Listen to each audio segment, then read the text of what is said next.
You ready? You come from Harlan County and from a coal mining family.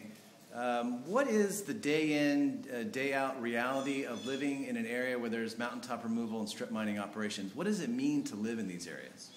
It means you're choked constantly by the dust. You're overrun on the roads by the coal trucks.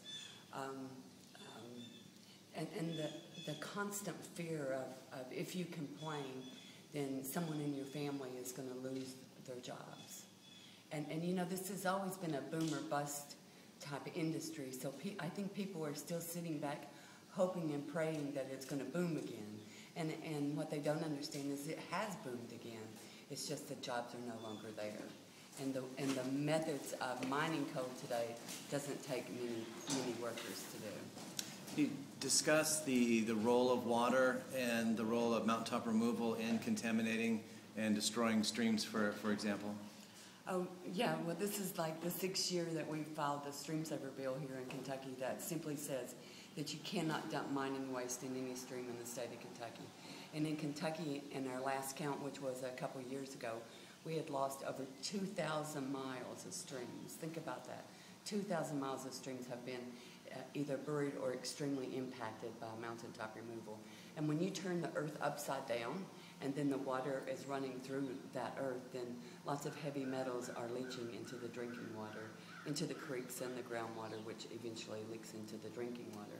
And one elderly gentleman said one time, it's like, you used to get your water up at the head of the holler and pipe it down, he said, but now we have to get our water at the foot of the holler and pipe it back up. He said, there's just something wrong with that. Mm-hmm.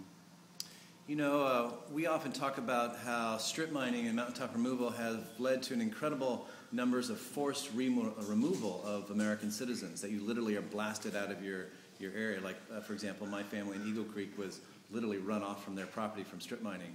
Do you think it's fair to say that strip mining has been has had a major consequence of depopulating the eastern Kentucky counties, ruining the schools, and literally evacuating the towns? Oh, most definitely. I mean, when they come into your community and they try to get you to sell out, if they do, if they even bother to try to buy you out, and you don't, then, you know, life becomes so miserable for you, and then the value of your property drops so much that you're either stuck there to deal with it because you can't sell your house, or you know, you leave in poverty and live somewhere else. And you know, in the mountains, people don't necessarily get homeless. Homeless in the mountains would be 5 families living in a 2-bedroom house because we have a tendency to take care of each other. Mm-hmm. Can you talk about the economy today in the eastern coalfields, the level of poverty, level of unemployment, the annual pay salary? Well, going on here.